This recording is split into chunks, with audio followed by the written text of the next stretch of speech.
तो नमस्कार दोस्तों, आज हम लोग 10th क्लास का सामाजिक विज्ञान को पढ़ने वाले हैं। अध्याय नंबर 5 खनिज तथा ऊर्जा संसाधन के बारे में। और इसका जो प्रीवियस वीडियो मैंने अपलोड कर चुका है, आप प्लेलिस्ट में जाके आप देख सकते हो। चलो इस वीडियो को स्टार्ट करते हैं और अपने टॉपिक को चलते हैं। खनिज खनिज क्या है? हमारे जीवन का अति अनिवार्य भाग है। सभी वस्तुओं का निर्माण खनिजों द्वारा होता है। आपने देखा होगा जितने भी जो वस्तुएं हैं कहीं ना कहीं खनिजों से मिलकर बना होता है। एक कार्बनिक पदार्थ जिसमें कठोरता, रंग और निश्चित आकार होता है। ये कठोर होता है और रंग होता है और एक निश्चित आकार का होता है कि एक निश्चित आकार है कि इतना ही बड़ा खनिज होगा। तो आप समझ गए कि क्या खनिज है। ये देख सकते हो, ये खनिज का चित्र दिया हुआ है। अब देखते हैं आयस्क। ये आयस्क क्या है, इसको डिटेल से समझेंगे आयस्क के बारे में। तो आयस्क लोहा, मैंगनीज, अभ्रक जैसे खनिज के अंशों का मिश्रित रूप है। जैसे लोहा, मैंगनीज और अभ्रक जैसे क्या है, मिश्रित भाग है। मतलब एक तीनों मिलकर जब मिल जाता है तो ये क्या बन जाता है, आयस्क। राइट। अब यहाँ देखो, खनिज अवशक में पाए जाते हैं जो विभिन्न अशुद्धियों के साथ प्राकृतिक अवस्था में होते हैं। मतलब ये प्राकृतिक अवस्था में होते हैं क्योंकि मैग्नीज प्लस लोहा ये मिल जुला करके रखते हैं, मतलब मिल जाता है और इसी को बोला जाता है आयस्क। समझ गए हैं। और ये अशुद्ध रूप में पाया जाता है। और कहाँ पाया जाता है, प्राकृतिक अवस्था में पाया जाता है, इसे बनाया नहीं जा सकता। अब देखते हैं कि खनिजों का हमारे लिए क्या महत्व है। खनिज जो है हमारे लिए क्या महत्व रखता है। तो दैनिक जीवन में काम आने वाली छोटी से छोटी चीजें, सुई से लेकर जहाज तक खनिजों से बनाए जाते हैं। मतलब आपने सुई, चाहे जहाज हो चाहे एरोप्लेन हो, तो कहीं ना कहीं छोटे से छोटे पार्ट जो हैं किससे बना होता है, खनिज से बना होता है। जैसे इमारतें, पुल खनिजों से ही बनाए जाते हैं। भोजन में भी खनिज होते हैं। भोजन हम जो खाते हैं उसमें भी खनिज पाया जाता है। मशीनें और औजार खनिजों से बनते हैं। परिवहन के साधन, बर्तन आदि खनिजों से ही बनाए जाते हैं। तो ये चीजें जो खनिजों के लिए हमारे क्या महत्व है इसके बारे में बताया गया है। अब देखते हैं हम लोग खनिजों की प्राप्ति स्थल। हमें खनिज कहाँ कहाँ से मिलते हैं, खनिजों के प्राप्ति स्थल। तो सबसे पहले देखो, फर्स्ट पॉइंट में दिया गया है अग्निय तथा कायंत्रित से। मतलब अग्निय चट्टान और कायंत्रित चट्टान क्या में जब क्या हो जाता है, इसी में पाया जाता है। अग्निय और कायंत्रित चट्टान में क्या क्या चीजें मिलता है, जब उसको नष्ट होकर क्या बन जाता है, जस्ता बनता है, तांबा बनता है, जिंक मिलता है, शीशा। तो अग्निय चट्टान और कायंत्रित चट्टान में जस्ता, तांबा, जिंक और शीशा मिलता है। किस अवस्था में, प्राकृतिक अवस्था में मिलता है। सेकेंड पॉइंट में देखो, तो अवसादी जो चट्टानों की जो परतों में कोयला, पोटसा, सोडियम, नमक मिलता है। अवसादी चट्टान में क्या मिलता है, कोयला, पोटसा, सोडियम, नमक। समझ गए। थर्ड पॉइंट में देखो, तो धरातलीय चट्टानों से अपघटन से। जो धरातलीय चट्टान है ना, तो अपघटन से क्या होता है, खनिजों की प्राप्ति होती है। जब धरातल में क्या हो जाता है, चट्टान बड़े बड़े बन जाते हैं, तो वो क्या हो जाता है, अपघटन होने लगता है। मतलब गिरने लगते हैं, नष्ट होने लगते हैं, बिगड़ने लगते हैं। बहुत साल हो गया दफने हुए, तो ये अपघटक हो जाता है और इसी में क्या बन जाता है, खनिज मिल जाता है। फिर देखते हो हमें कहाँ मिलता है, जलोढ़ जमाव या प्लेसर निष्पेष के रूप में। मतलब जो जलोढ़ जमाव, आप देखो होंगे सोना। सोना ऐसी जगह में मिलते हैं जहाँ पानी की जो धाराएं हैं वो धीमी होती है और वहाँ पर मिट्टियाँ होते, पीली पीली मिट्टियाँ होती है, वहाँ पर सोने पाया जाता है। जैसे सोना, चांदी, टीन, प्लेटिनम, ये खनिजों के प्राप्ति स्थल ये सब पाया जाता है। ये 4 पॉइंट था, आप इसको पढ़ लेना बढ़िया से। आगे देखते हैं, ये 5 पॉइंट भी दिया हुआ है। महासागरीय जल। महासागरीय जल में भी हमें क्या क्या जी खनिजें मिलती है, नमक मिलता है। आप नमक कहाँ से करते हो, महासागर से। मैग्नीशियम मिलता है, वहीं से ब्रोमाइन मिलता है, तो ये सब महासागरीय से मिलता है। अब देखते हैं हम लोग कायत्रिक चट्टान के बारे में, मतलब अग्नि और कायत्रिक चट्टानों में खनिज का निर्माण कैसे होता है। तो आपने अग्नि और कायत्रिक चट्टान में कैसे खनिज बनता है इसको समझते हैं। तो सब फर्स्ट पॉइंट में दिया है, अग्नि और कायत्रिक चट्टानों में खनिज दरारों, जोड़ों और भ्रंशों और विद्रोह में मिलता है। जो अग्नि और कायत्रिक चट्टान होते हैं, जैसे दरार पड़ गया, जोड़ बन गया, या भ्रंश हो गया, विद्रोह हो गया, मतलब एक टाइप का भस्म हो गया, मतलब नष्ट हो जाता है, तो मिल जाता है। और इसी मिलने की वजह से क्या हो जाता है, एक खनिज का निर्माण होता है। फिर आप देखो, छोटे जमाव सिराओं के रूप में तथा बड़ी जमाव परत के रूप में भी पाए जाते हैं। तो ये आप समझ गए। सेकेंड पॉइंट में अगर आप देखो, तो सेकेंड पॉइंट में दिया गया है, जब ये तरल या गैस अवस्था में, जब तरल लिक्विड अवस्था में या गैस अवस्था में दरारों के सहारे से भूपृष्ठ की ओर धकेले जाते हैं, तब ये ऊपर आते हुए ठंडे होकर जम जाते हैं। तो इससे भी क्या बन जाता है, चट्टाने बन जाती है, मतलब खनिज बन जाता है। तीसरा पॉइंट दिया गया है कि भू मुख्य धात्विक खनिज जैसे जस्ता हो गया, तांबा, जिंक, सीसा आदि इसके उदाहरण है। मतलब ये सब खनिजें हमें मिलती हैं। समझ गए। आगे की पॉइंट को देखेंगे। अब देखते हैं कि भूगर्भ शास्त्री क्या है। ये सिंपल सा अगर फॉर्मूला में आप देखो तो ये क्या है, ये वैज्ञानिक जो चट्टानों की प्रकृति और उनके निर्माण का अध्ययन करते हैं, उसी को भूगर्भ शास्त्री कहा जाता है। अब खनन के संदर्भ में जानते हैं खनन क्या है, इसकी परिभाषा को समझो।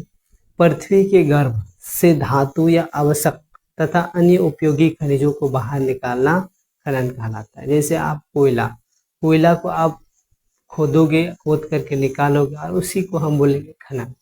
खुदाई की जो प्रक्रिया करके हम उस खनिज को उपयोगी लायक, उसी को खनन बोलेंगे। खुदाई की प्रक्रिया को खनन कहेंगे। सिंपल सा अगर आप कहो। अब देखते हैं कि खनिजों का वर्गीकरण का आधार, जो खनिजों का जो वर्गीकरण कौन कौन से आधार में करी गई है, इसको हम लोग समझते हैं।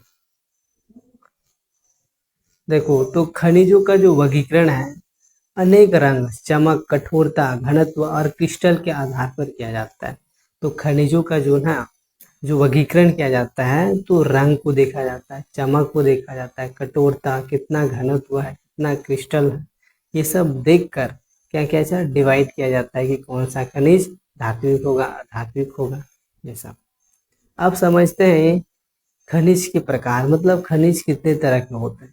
तो खनिज कितने प्रकार के होते हैं, खनिज 3 प्रकार के होते हैं। धात्विक, एक हो गया धात्विक, एक हो गया अधात्विक, और तीसरा हो जाएगा ऊर्जा खनिज। ये 3 तरह के खनिज पाए जाते हैं, और इसी को हम लोग समझते हैं। अब देखते हैं इनका धात्विक खनिज क्या है। धात्विक खनिज क्या है, वे खनिज जिनमें धातुओं का अंश अधिक होता है। ये 3 प्रकार के होते हैं। वे खनिज जिनमें धातुओं का अंश अधिक होता है। अब देखो कैसे, जिनमें ज्यादातर लोहा पाया जाता है वो क्या हो जाएगा, धात्विक हो जाएगा।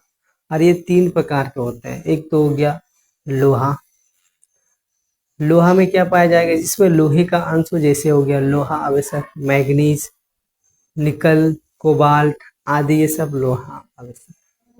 सेकेंड पॉइंट में अगर देखो तो अलोहा, अलोहा से ही हमें प्रतीत होता है कि यहाँ जिसमें लोहे का अंश ना हो, जैसे हो गया तांबा में हमें लोहा नहीं मिलता है, सीसा, जस्ता, बक्साइट आदि, ये सब क्या है, अलोहा है। फिर देखते हैं कि थर्ड पॉइंट में बहुमूल्य खनिज, जैसे हो गया सोना, चांदी, पैलेटिनियम आदि, ये सब क्या हो गया, बहुमूल्य खनिज हो गए। ये एक बहुमूल्य क्यों कह रहे हैं, क्योंकि सोना चांदी उच्च दामों में बिक्री होती है, तो इसीलिए इसे बहुमूल्य खनिजों के नाम से जाना जाता है। आप समझ गए।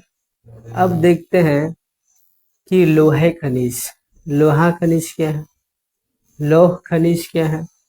तो लौह खनिज में देखो जिन खनिजों में लोहे का अंश होता है, जैसे लोहा, मैग्नीज आदि, ये सब लोहा खनिज हो जाएगा। अब देखते हैं लोहा आवेशक। लौह आवेशक ये क्या है? लोहा आवेशक एक आधारभूत खनिज है। कैसी भी आधारभूत खनिज है तथा औद्योगिक विकास की रीढ़ है। मतलब जो हो अगर हम उद्योग, कंपनी, कारखाने लगा रहे हैं तो इनके विकास में सबसे महत्वपूर्ण भूमिका निभाती है लोहा आवेशक। भारत में लोहा आवेशक के विपुल संसाधन विद्यमान है। भारत में बहुत सारे लोह आवेशक विपुल संसाधन पाए जाते हैं। भारत उच्च कोटि के लोहा संयुक्त लोहा आवेशक में धनी है। मतलब अगर देखा जाए भारत जैसे देश में सबसे ज्यादा या उच्च प्रकार के कोटि के लोहा आवेशक खनिज पाए जाते हैं। अब देखते हैं मैग्नेटाइट। अब मैग्नेटाइट क्या है? तो लोहा के जो भी प्रकार हैं कि कौन सा सर्वश्रेष्ठ लोहा है, तो उनको भी 3 भागों में बांटा गया। इनको समझते हैं डिटेल से। उच्च कोटि का लोहा आवेशक जिसमें 70% लोहा अंश पाया जाता है। 70% क्या पाया जाता है? लोहा पाया जाता है। उसे हम बोलते हैं मैग्नेटाइट। किसे कहा जाता है? मैग्नेटाइट। अब देखो इसमें सर्वश्रेष्ठ चुंबकीय गुण होते हैं। मतलब इसमें चुंबकीय गुण अधिक होते हैं। अगर आप उसके सामने चुंबक रख दो तो तुरंत चुंबक क्या जाएगा? चिपक जाएगा। तो इस क्योंकि उसके 70% लोहा अंश पाया जाता है। किसमें? मैग्नेटाइट में। अब देखते हैं कि जो विद्युत उद्योग में विशेष रूप से उपयोगी है। अगर विद्युत उद्योग जैसे कि हो गया, जो क्रैन फॉलो उद्योग हो गया, उस सब में सबसे ज्यादा मैग्नेटाइट जैसे लोहे का प्रयोग किया जाता है। अब देखते हैं कि हेमेटाइट। हेमेटाइट भी क्या है? एक लोहा है। लोहा का डिवाइड किया गया है इसके ऊपर। उद्योगों में प्रयोग होने वाला सर्वाधिक महत्वपूर्ण लोहा जिसमें 50 से 60% लोहा अंश होता है, इसे हेमेटाइट बोला जाता है। मतलब इसमें कारखाने हो गया, कंपनीज हो गया और घर वगैरह में जो लगाया जाता है वो हेमेटाइट होता है, जिसमें 15 से 16% क्या होते हैं? लोहा पाया जाता है। भारत में लौह आवश्यक की पेटियां। भारत में लौह आवश्यक की पेटियां क्या है? मतलब ये कहाँ कहाँ पाया जाता है लोहा, इनको हम डिटेल समझते हैं। जैसे हो गया उड़ीसा। उड़ीसा में कहाँ? झारखंड पेटी कहा जाता है। उड़ीसा में कहाँ? झारखंड की पेटी में। महाराष्ट्र में गोवा पेटी। बेलारू में चित्रदुर्ग, सिंगमगलूर, तुमकुर पेटी। और यहाँ सबसे खास चीज है दुर्ग। अब दुर्ग में क्या पाया जाता है? बस्तर, चंद्रपुर पेटी। ये सब क्या है? लोहा आवश्यक की पेटियां हैं। समझ गए होंगे। अब हम लोग देखते हैं कि मैग्नीज के बारे में।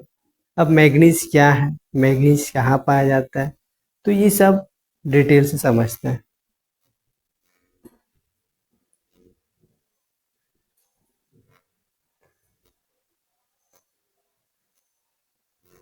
फर्स्ट पॉइंट में दिया है मैग्नीज मुख्य रूप से इस्पात के निर्माण में प्रयोग किया जाता है। अब बोलेगा इस्पात क्या है? मैग्नीज का मुख्य रूप से जो सबसे ज्यादा प्रयोग किया जाता है वह इस्पात के रूप में, मतलब एक लोहा के रूप में, है ना। याद रखना विनिर्माण की प्रक्रिया में होता है। अब अगर आप क्यों बोल रहे हैं कि लोहा का जो निर्माण होता है वो अकेले से नहीं होता है, उसमें मैग्नीज मिलाना होता है। इसी से क्या बनता है? इस्पात बनता है, एक मजबूत लोहा बनता है। सेकेंड पॉइंट में दिया है 1 टन इस्पात बनने में लगभग 10 किलोग्राम मैग्नीज की आवश्यकता है। कितनी? 10 किलोग्राम मैग्नीज की आवश्यकता होती है अगर हम 1 टन बन रहा है ना। थर्ड पॉइंट में देखो तो इसका उपयोग जो है ना, ब्लीचिंग पाउडर देखा होगा, कीटनाशक दवाई ये देखे होंगे, पेंट बनाने में किया जाता है। ये सब बनाने में किया जाता है मैग्नीज का उपयोग। अब देखते हैं हम लोग अलोह खनिज क्या है। अलोह खनिज क्या है? जैसे हो गया फर्स्ट पॉइंट में अगर आप देखो तो इन खनिजों में लोहा शामिल नहीं होता। इन खनिजों में लोहा शामिल नहीं होता। मतलब ये पूरा क्लियरली बोल रहा है डेफिनेशन, अलोहा है, मतलब लोहा नहीं पाया जाता। सेकेंड पॉइंट में देखो, यद्यपि ये खनिज जिनमें तांबा, बक्साइट, सीसा और सोना आता है। थर्ड पॉइंट में देखो तो धातु शोधन, इंजीनियरिंग, विद्युत उद्योग महत्वपूर्ण भूमिका निभाते हैं। तो ये चीज आपको याद रखनी है, इसे पढ़ लेना है डिटेल से। अब देखो लोह और अलोह खनिज में क्या अंतर है। लोहा और अलोह में खनिज में क्या अंतर है, तो मैंने इसको डिवाइड करी है। तो देखो लोहा खनिज में अगर देखो, जिनमें लोहे का अंश होता है, लोह खनिज में क्या होता है, लोहा का अंश पाया जाता है बस। अलोह में क्या करना है, जिनमें लोहे का अंश नहीं होता है। फिर आप इसमें डिफिनेशन दोगे कौन क्या है क्या नहीं, कौन सा खनिज लोहा है, कौन सा अलोहा है खनिज है। तो देखो लोहा खनिज में लोहा आवश्यक, फैग्नीज, निकल, कोबाल्ट, ये सब क्या है, लोहा खनिज है, लोहा पाया जाता है इसमें। वही अगर अलोह खनिज में देखो तो उदाहरण के लिए तांबा, सीसा, जस्ता, बक्साइट, ये सब क्या है, अलोह खनिज है। समझ गए। अब देखते हैं कि तांबा के बारे में। क्या, तांबा, तांबा किससे बना होता है और तांबा किसके लिए उपयोगी है। अगर देखो फर्स्ट पॉइंट में दिया है, घात वर्ध्य, तन्य, ताप सुचालक होने के कारण तांबे का उपयोग मुख्यतः बिजली के तार बनाने और इलेक्ट्रॉनिक्स और रसायन उद्योग में किया जाता है। अगर आप देखो ताप को क्या कर सकता है, सहन कर सकता है, कि जो गर्म को सहन कर सकता है और किसी भी आकार में उसको मोड़ा जा सकता है। इस वजह से क्या होता है, बिजली के तार बनाने में या इलेक्ट्रिक जैसे गैजेट बनाने में की जाती है तांबा का। समझ गए। और तांबा जो है विद्युत का सुचालक होता है। अब देखो सेकेंड पॉइंट में क्या दिया है, मध्य प्रदेश की बालघाट खदानें देश का लगभग 52% तांबा उत्पन्न करती है। मतलब मध्य प्रदेश एक बालघाट जगह है और वहां पर खदानें हैं, तो 42% जो है तांबा का उत्पादन करती है पूरा देश का, सबसे ज्यादा। अब देखते हैं बक्साइट के संदर्भ में। तो बक्साइट का डिफिनेशन आप यहाँ देख सकते हो। तो बक्साइट का फर्स्ट पॉइंट पढ़ो। तो बक्साइट निक्षेपों की रचना एल्यूमिनियम सिलिकेटों से समृद्ध व्यापक विभिन्नता वाली चट्टाने के विखंडन से होता है। अगर आप इसका क्या मतलब है, बक्साइट निक्षेपों की रचना जो है एल्यूमिनियम सिलिकेट से व्यापक भिन्नता वाली चट्टानों के विखंडन, मतलब एक ऐसी चट्टान जो खनिज पहले से ही हो, है ना, उससे बनी हो।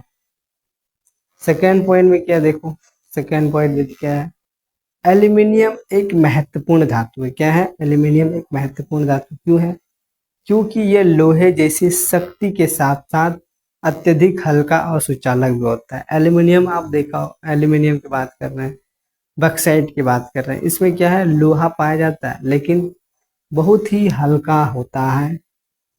एल्यूमिनियम भी हल्का होता है, बक्साइट भी, और ये सुचालक भी होता है। थर्ड पॉइंट में देखो तो इसमें अत्यधिक घात वर्ध्यता पाई जाती है।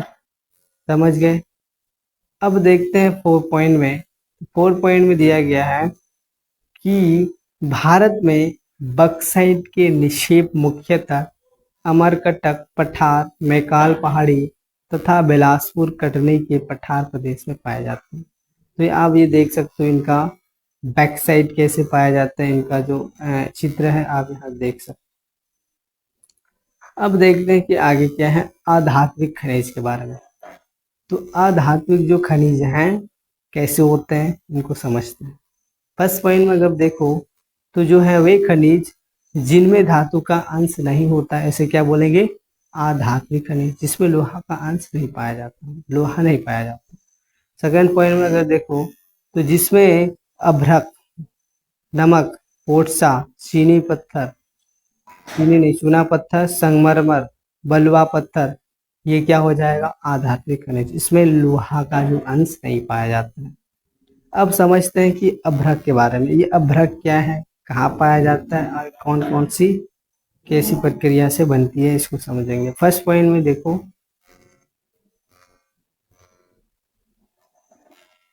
फर्स्ट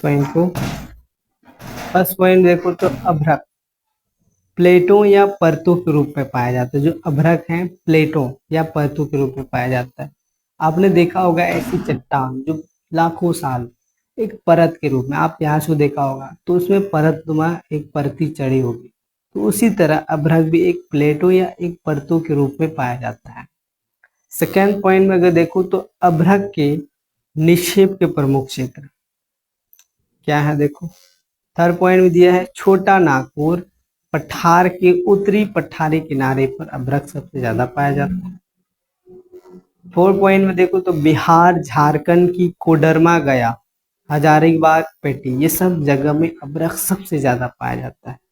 अगर देश का सबसे ज्यादा अभ्रक झारखंड में पाया जाता है। अगर 5 पॉइंट में देखो तो राजस्थान में अजमेर के पास भी है इसका। आंध्र प्रदेश में नेल्लोरी पेटी है। वही अभ्रक विद्युत और इलेक्ट्रॉनिक उद्योग में प्रयोग किया जाता है अभ्रक। आप समझ गए, इसे आप लिख सकते हो, एक शॉर्ट फॉर्म में मैंने बताया है इस चीज को। अब देखते हैं चूना पत्थर के बारे में। चूना पत्थर कैसे बनता है और कहाँ कैसी कैसी निर्माण की प्रक्रियाएं होती है। तो सबसे पहले देखो तो चूना पत्थर जो है कैल्शियम तथा कैल्शियम कार्बोनेट तथा मैग्नीशियम कार्बोनेट से बनी चट्टान में पाए जाते हैं। अब बोले कैसे। कैल्शियम और कैल्शियम कार्बोनेट और मैग्नीशियम कार्बोनेट जैसे चट्टानों में क्या पाया जाता है, चूना पत्थर पाया जाता है। सेकेंड पॉइंट में देखो ये अधिकांश अवसादी चट्टाने में पाए जाते हैं। अवसादी चट्टान में पाई जाती है ना। थर्ड पॉइंट में देखो तो चूना पत्थर जो है सीमेंट उद्योग का एक आधारभूत कच्चा माल होता है। तो चूना पत्थर जो होता है इससे क्या बनाया जाता है, सीमेंट बनाया जाता है। अब देखो आलो और लो प्रगलन की भट्टियां के लिए अनिवार्य।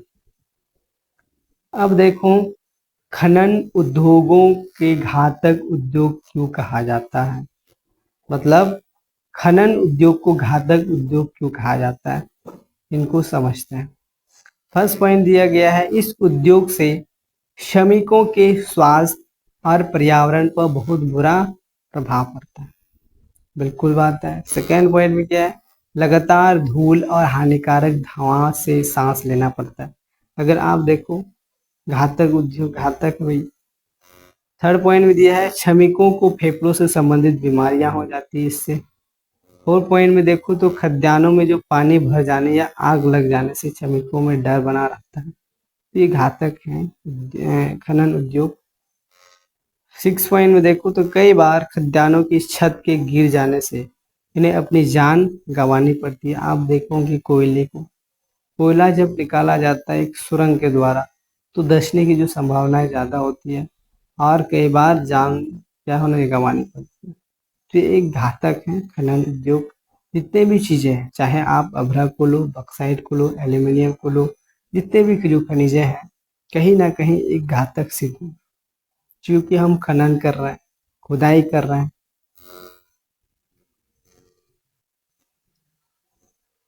फिर देखते हैं कि खनन के कारण नदियों का जल प्रदूषित हो जाता है। अगर हम खनन करेंगे नदियों के तो इससे क्या होगा कि जल प्रदूषित हो जाएगा, मिट्टियां क्या हो जाएगी, एकदम प्रदूषित हो जाएगी।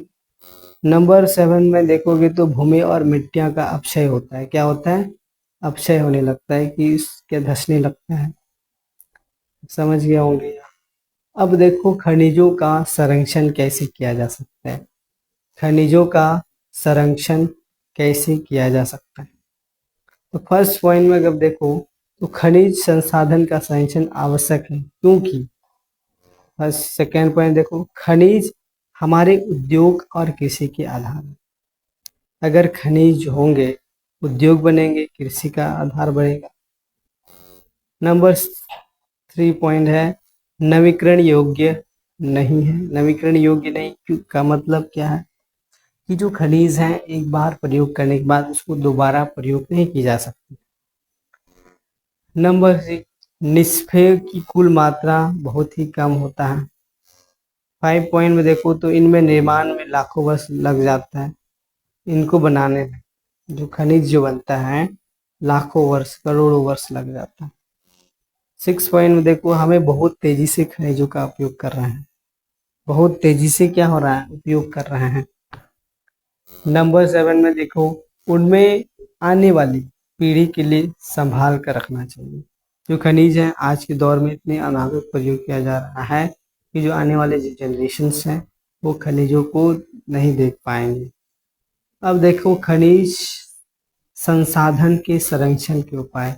अगर हम खनिज को इतना ज़्यादा प्रयोग कर रहे हैं तो क्या हमें अभी उपाय करने चाहिए, इनके बारे में पॉइंट से पॉइंट डिटेल से बात करते हैं। फर्स्ट पॉइंट देखो, जो खनन और परिष्करण के दौरान इन पदार्थों की बर्बादी को कम हो। जो खनन कर रहे हैं या परिक्रमण कर रहे हैं तो इन जितने भी चीज़ें पदार्थ जो बर्बाद हो रहे हैं उसको कम करना है। इससे भी क्या क्या संरक्षण किया जा सकता है और क्या किया जा सकता है, जहाँ तक संभव हो प्लास्टिक और लकड़ी का प्रयोग करें। इससे भी क्या हो जा सकता है, संरक्षण किया जा सकता है। 3 पॉइंट में देखो तो खनन और खनिज सुधार प्रक्रिया में धातु बनने तक कम से कम अपव्यय होना चाहिए।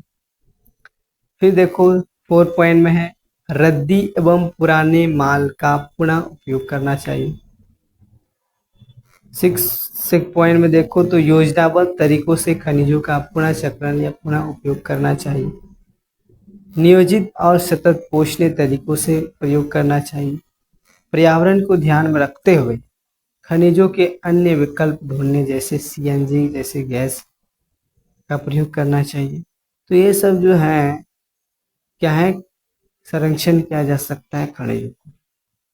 अब समझते हैं कि ऊर्जा संसाधन के बारे में। ये ऊर्जा संसाधन जो बहुत इम्पोर्टेंट है, बहुत पूछा जाता है। आप जब 11 में जाओ तो ऊर्जा संसाधन के बारे में सबसे ज़्यादा पढ़ने को मिलेंगे। तो फर्स्ट नंबर में दिया है खाना पकाने में रोशनी और ताप के लिए गाड़ियों के संचालन और उद्योगों में मशीनों के संचालन में ऊर्जा की आवश्यकता होती है। कि जितने भी हमें ऊर्जा मिलते हैं, जैसे हम खाना खाते हैं तो हमें एक ऊर्जा मिली, वो ऊर्जा संसाधन हो गया, है ना।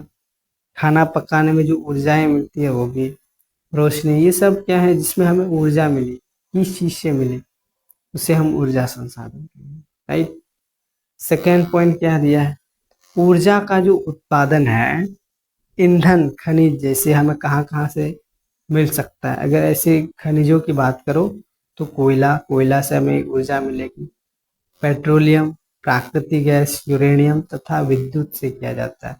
अगर आप देखो ट्रेन किससे अभी चल रहा है, अभी पहले कोयला से जाता था, अभी क्या हो गया, विद्युत से चल रहा है। तो कहीं ना कहीं विद्युत से उसको ऊर्जा मिल रही है, तभी से वो जा रही है। तो कहीं ना कहीं एनर्जी फ्लो कर रहा है।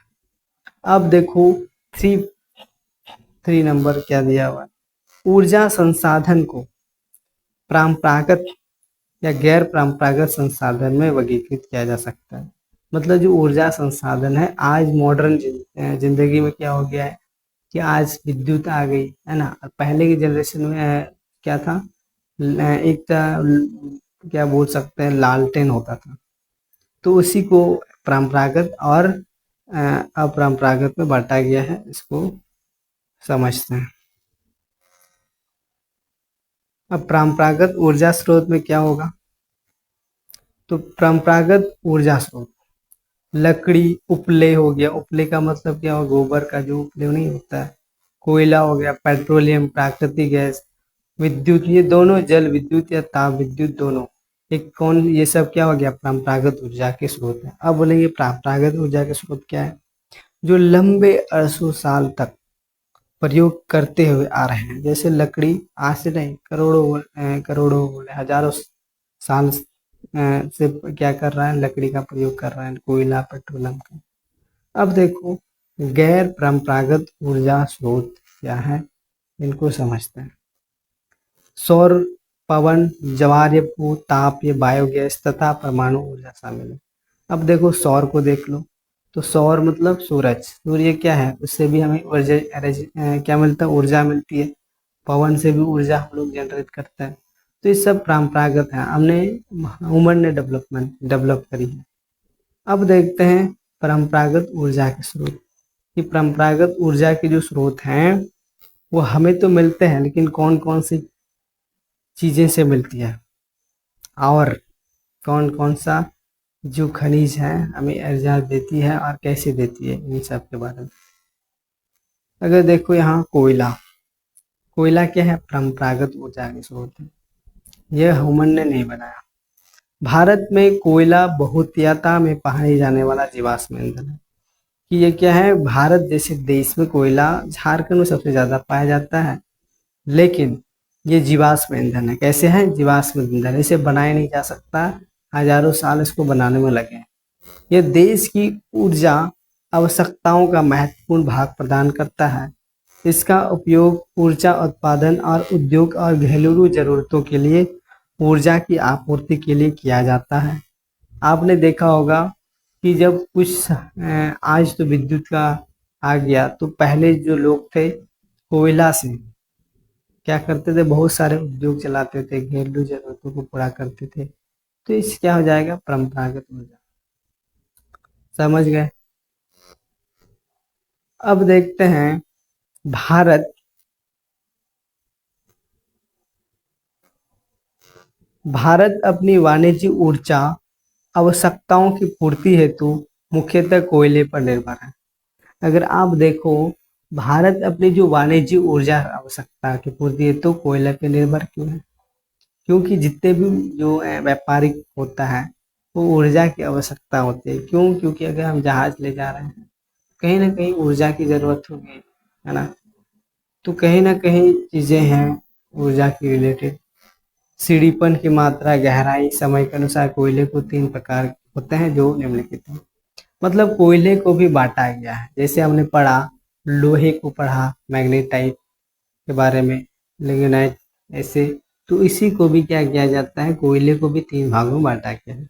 क्या क्या देखो, लिग्नाइट क्या है, लिग्नाइट।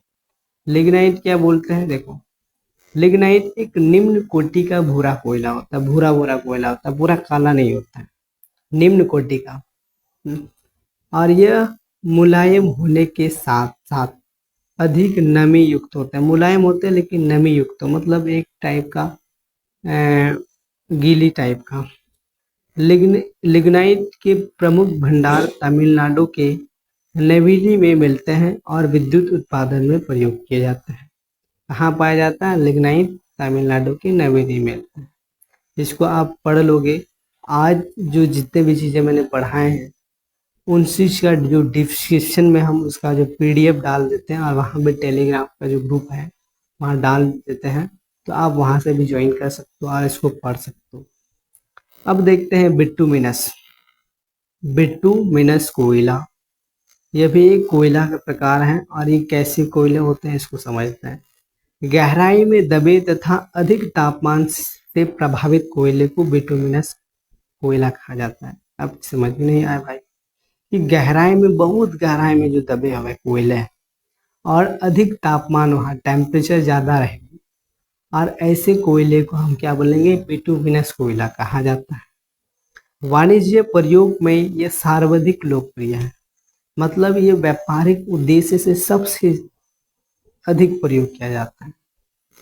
और धातु शोधन में उच्च श्रेणी के बिटुमिनस कोयले का प्रयोग किया जाता है, जिसका लोहा के प्रगलन में विशेष महत्व है। मतलब जो लोहा को गर्म किया जाता है, ये बहुत ही अच्छी जलता है बिटुमिनस, और ये व्यापार सबसे ज़्यादा होता है, इसका जो बिक्री होती है सबसे ज़्यादा होती है। अब 3 वाला कोयला देखते हैं, 3 पॉइंट का, जिसे बोला जाता है एंथ्रीसाइट। क्या?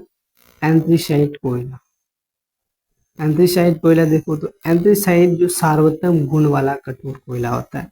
मतलब ये सार्वतम गुण तो है लेकिन ये बहुत ही कठोर होता है, बहुत ही सख्त होता है।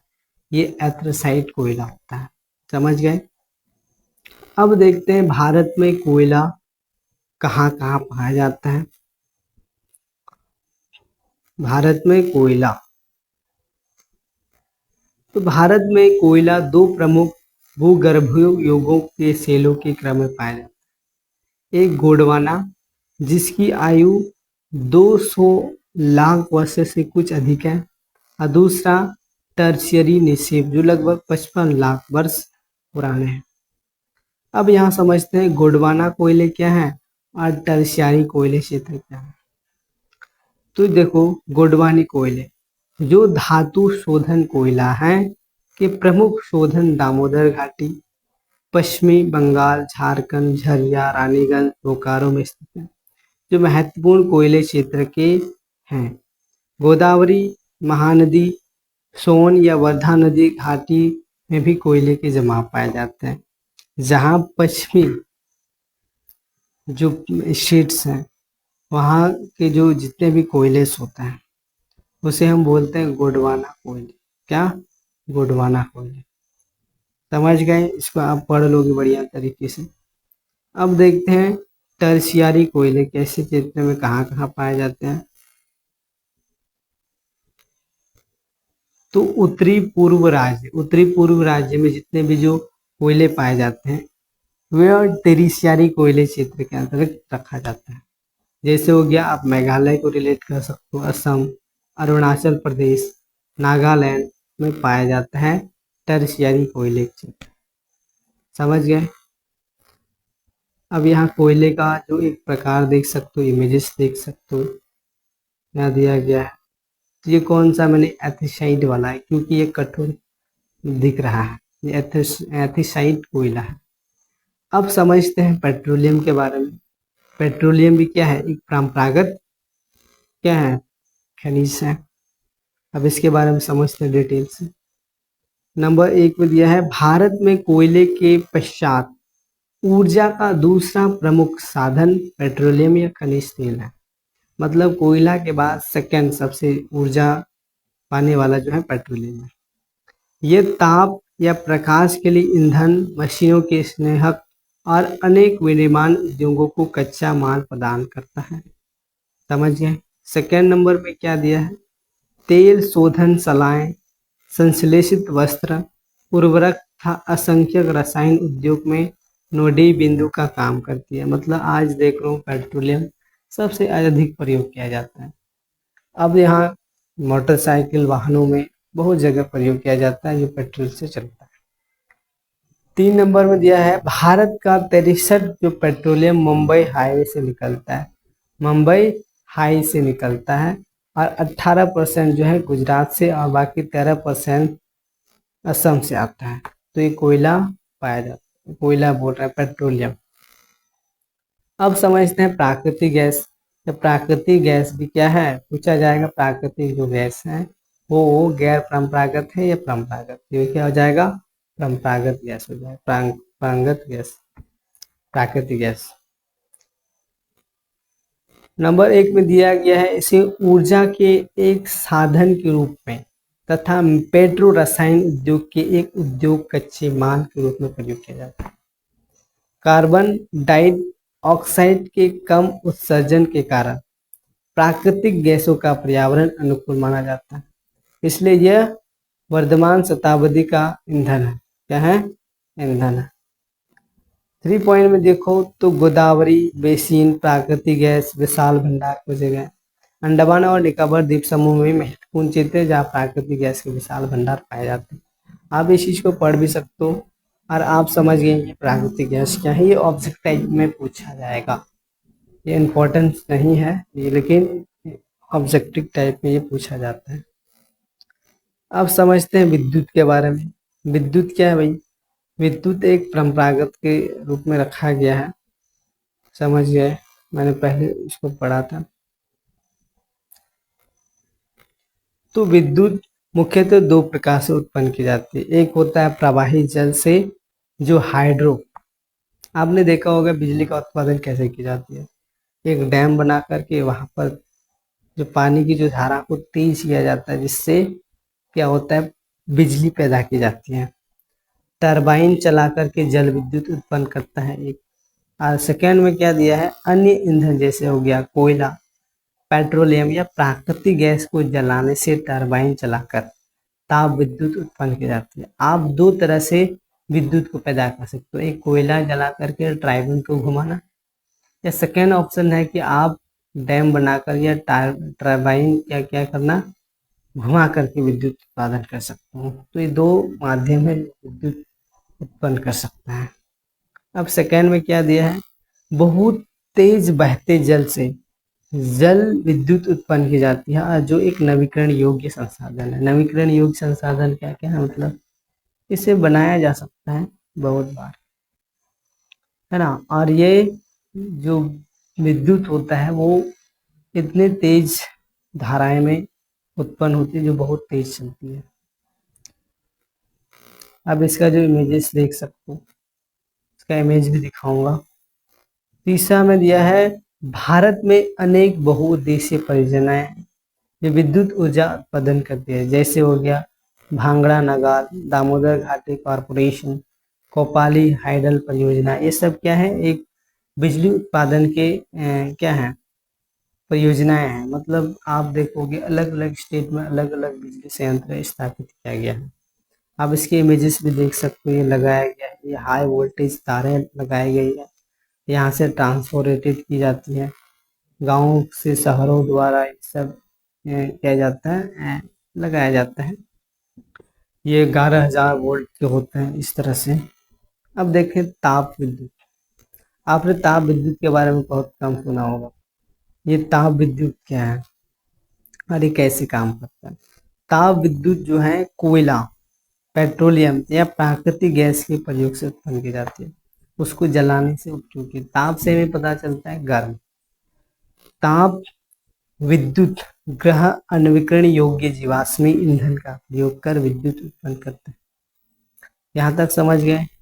अब देखते हैं तापीय और जल विद्युत ऊर्जा में अंतर क्या है।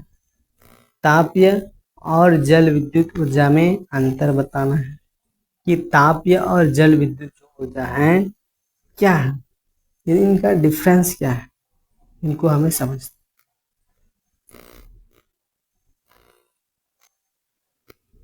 तो देखो तापीय विद्युत में क्या है, ये विद्युत कोयले, पेट्रोल या प्राकृतिक गैस के प्रयोग से पैदा की जाती है। मतलब समझने वाली बात है कि जब पेट्रोल हम जलाएंगे तो ताप पैदा होगा और उसी को हम तापीय विद्युत कहेंगे।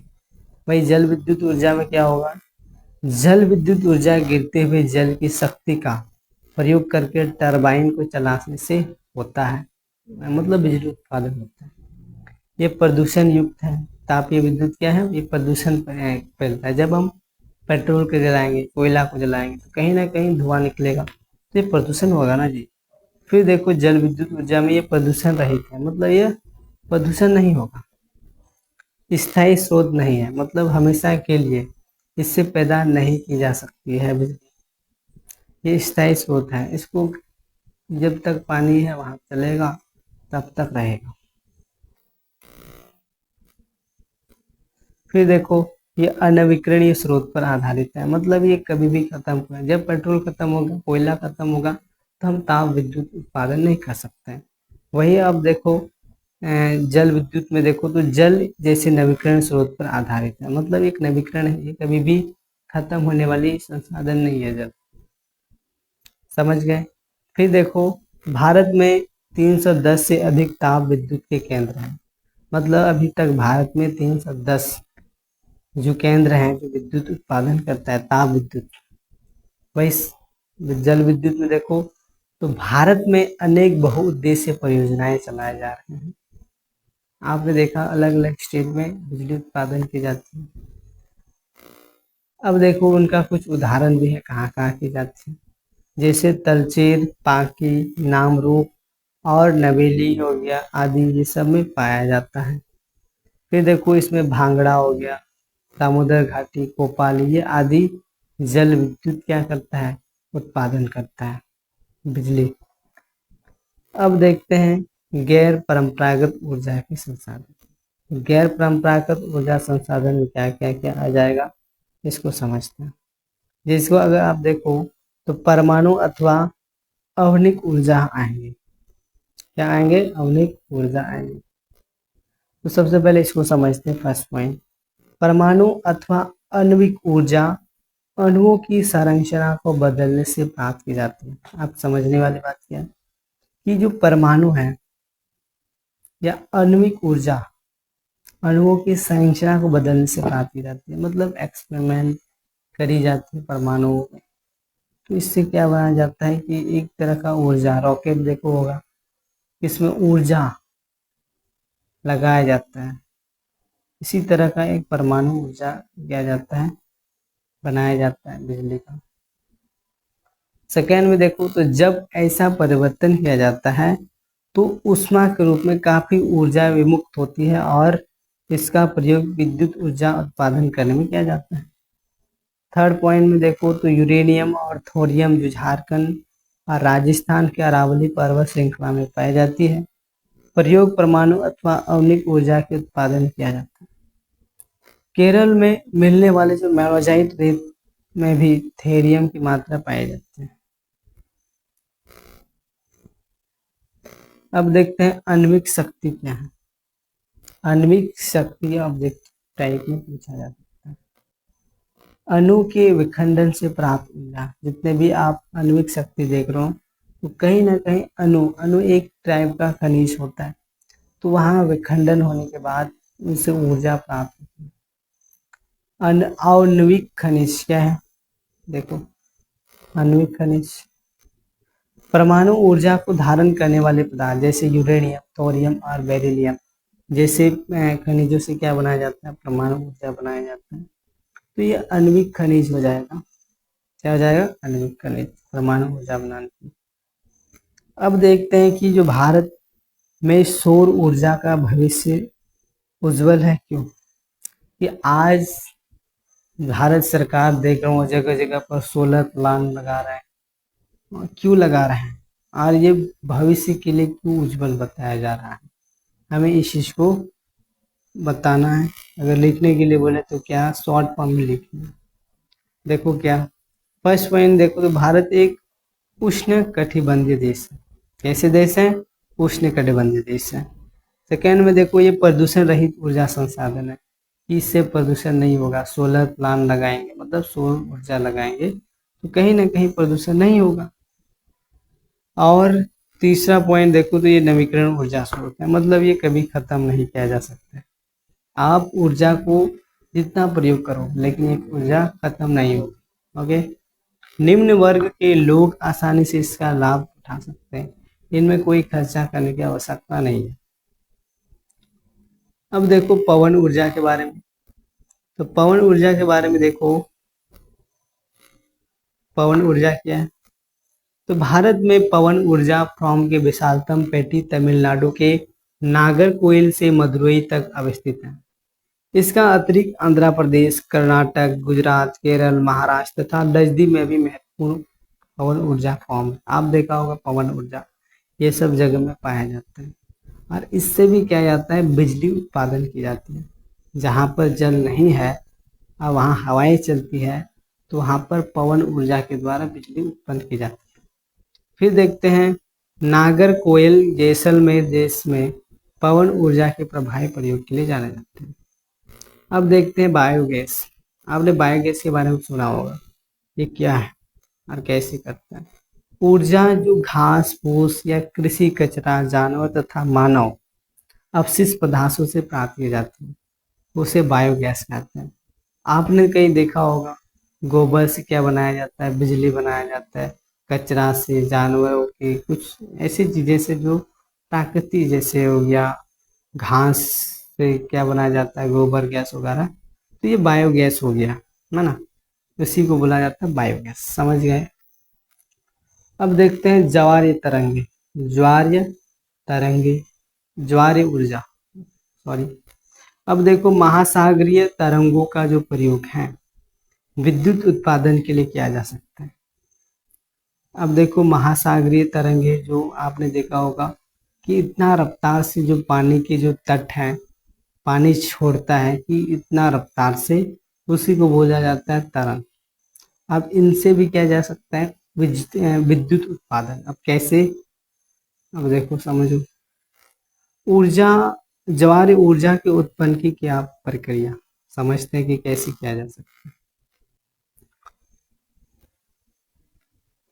तो सक्रिय खाड़ी के आर पार बाढ़ द्वारा बनाकर बांध बनाए जाते हैं। मतलब सक्रिय खाड़ी में, सक्रिय एकदम सक्रिय है, वहां पर पानी सपाट से आएगा तो क्या होगा? एक टरबाइन घूमेगा, वहां टरबाइन लगा दिया है, बांध बना दिया जाए तो इससे क्या हो जाएगा? बिजली उत्पन्न की जा सकती है महासागर में।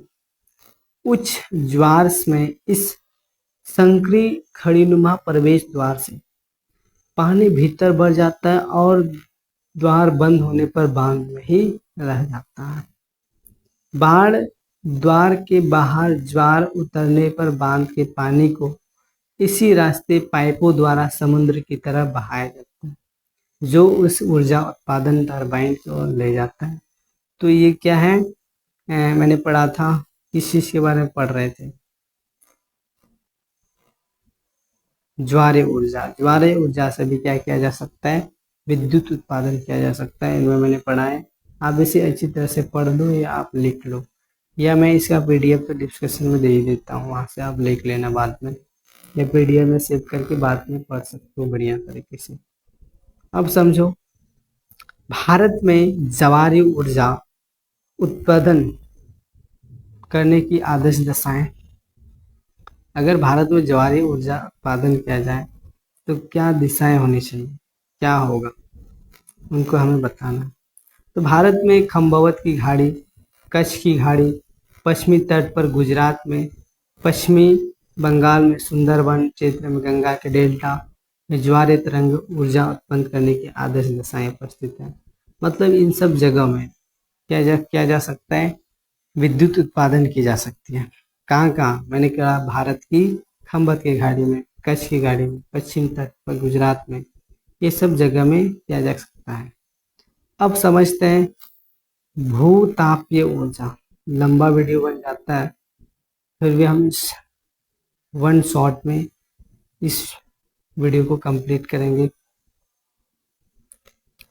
भूतापीय ऊर्जा पृथ्वी के आंतरिक भागों से ताप का प्रयोग कर उत्पन्न की जाने वाली विद्युत भूतापीय ऊर्जा कहते हैं। अब यहाँ समझें, जो पृथ्वी के आंतरिक भाग मतलब भीतरी भाग से जब हम ताप निकलते हैं, मतलब गर्म से हमें क्या उत्पन्न करते हैं, विद्युत, बिजली, तो उसे बोला जाता है भूतापीय ऊर्जा। राइट। अब देखते हैं ऊर्जा संरक्षण। ऊर्जा का संरक्षण कैसे किया जा सकता है, कैसे बचाया जा सकता है, इन्हीं के बारे में समझेंगे। अब समझो कैसे ऊर्जा संरक्षण किया जा सकता है। अब समझो, तो जरूरत ना होने पर बिजली बंद कर देनी चाहिए, इससे ऊर्जा का संरक्षण किया जा सकता है। सेकेंड क्या है कि सार्वजनिक वाहनों का प्रयोग करना चाहिए। मतलब जो अपने पर्सनल के लिए हम यूज कर रहे हैं, अंधाधुन पेट्रोल यूज कर रहे हैं, प्रदूषण फैला रहे हैं, तो ये सब गलत है। सार्वजनिक वाहनों का प्रयोग करना चाहिए। परंपरागत ऊर्जा के स्रोत सीमित है, इनका प्रयोग बड़े ध्यान से करना चाहिए। नवीकरणीय संसाधनों का प्रयोग करना, जो बार बार प्रयोग किया जा सके, जैसे सौर ऊर्जा। आप वाहनों चला रहे हैं तो बैटरी वाला चलाओ, कोई दिक्कत नहीं है। विद्युत बचत करने वाली उपकरण का प्रयोग करना चाहिए। कार पूलिंग जैसे समय करना चाहिए, तो इससे क्या होगा, ऊर्जा का संचयन होगा। ये सब पॉइंट आपको लिख लेना। अब इस सबको आपको लिख लेना है। आज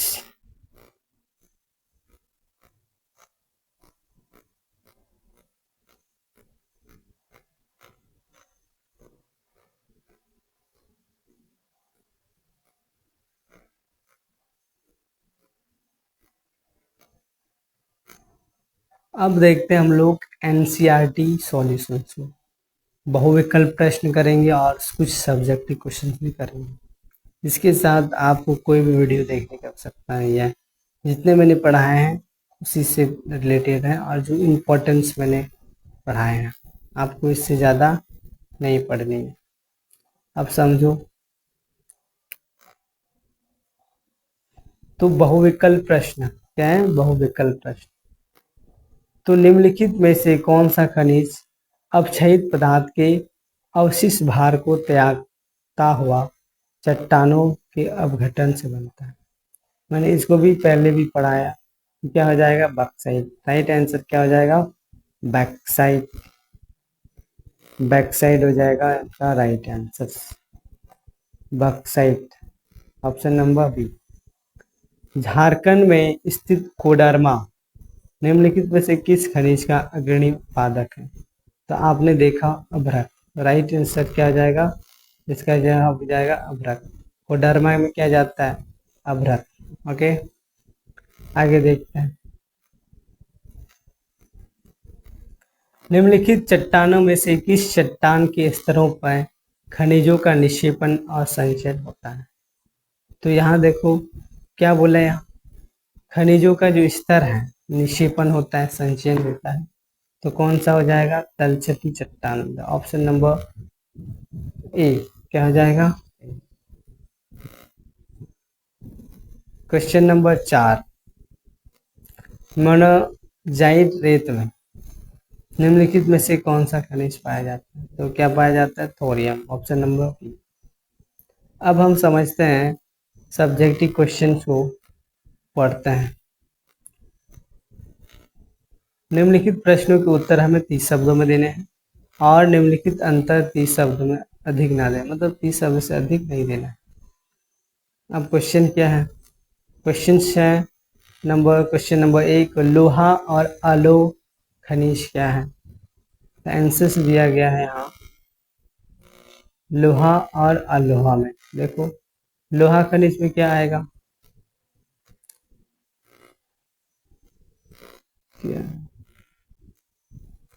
जैसे अगर धात्विक खनिज जिसमें लोहा शामिल होता है, लोहा खनिज कहलाता है। जैसे लोहा आवश्यक, manganese, nickel, कोबलाइट।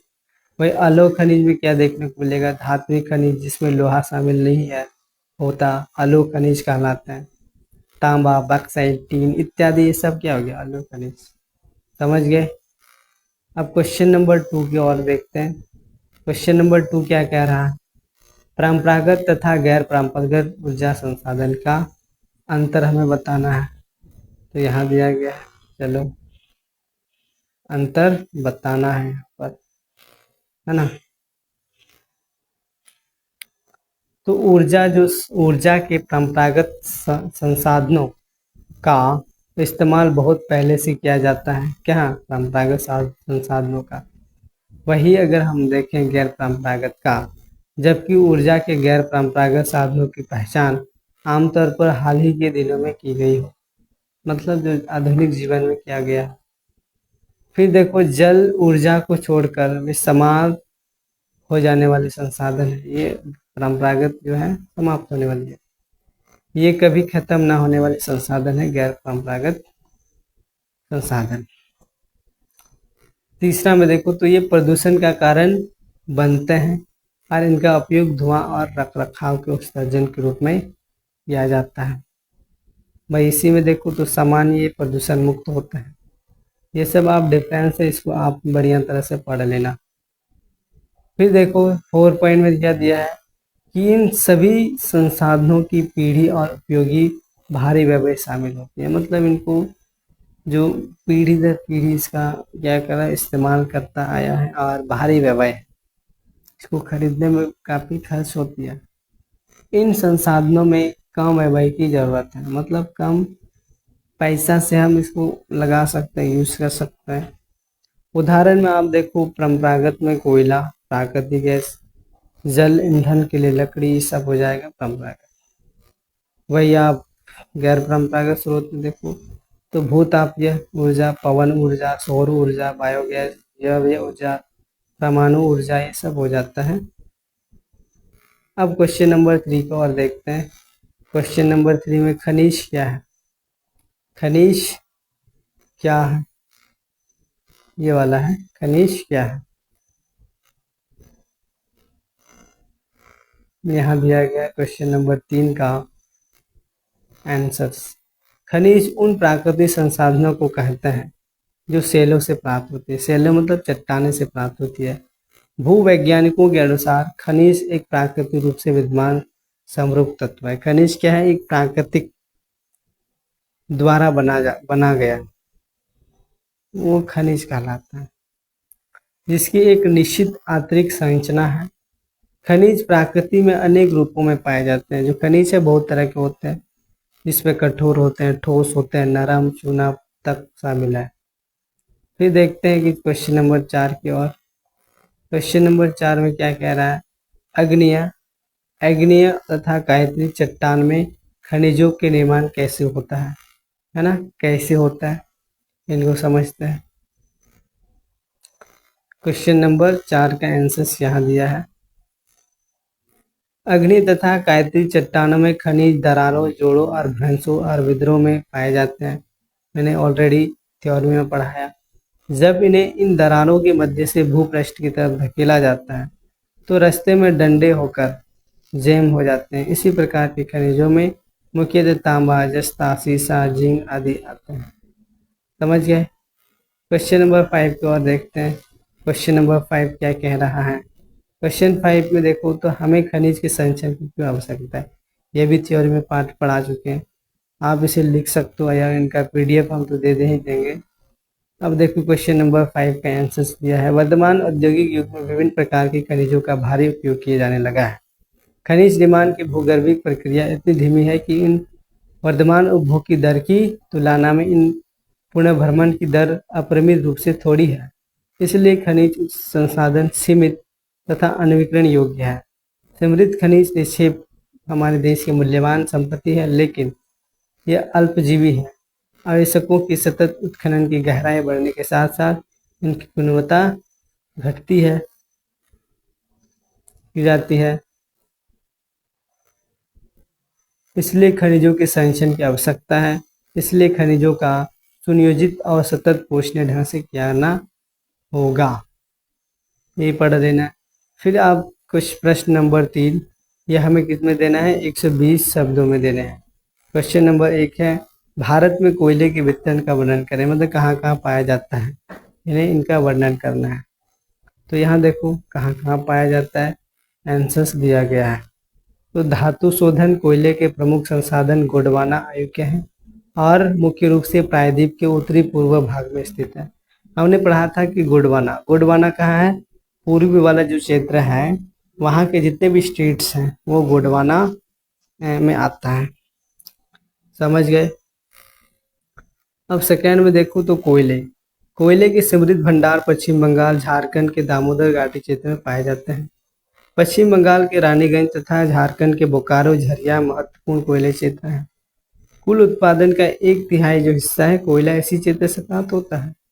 Number C, Godavari, Mahanadi, सोन, वर्धा नदी घाटियों से भी कोयले की जमाव पाए जाते हैं। नंबर डी, टेरेसिया कोयले क्षेत्र उत्तर पूर्व राज्य मेघालय, असम, अरुणाचल प्रदेश, नागालैंड में भी पाया जाता है। समझ गए। अब सेकेंड नंबर का क्वेश्चन क्या दिया है। सेकेंड का क्वेश्चन दिया गया है, भारत में सौर ऊर्जा का भविष्य उज्जवल है। क्यों उज्जवल माना जाता है सौर ऊर्जा को। इनका भी आंसर यहाँ दिया गया है, आप इसको बढ़िया तरह से पढ़ लें क्योंकि वीडियो लंबा बन जाता है, इस वजह से मुझे फास्टली पढ़ाना पड़ता है। सेकेंड नंबर का क्वेश्चन आंसर्स है, क्योंकि भारत एक उष्णकटिबंधीय देश है अतः यहाँ ऊर्जा के दौरान दोहन की असीम संभावनाएं उपलब्ध हैं।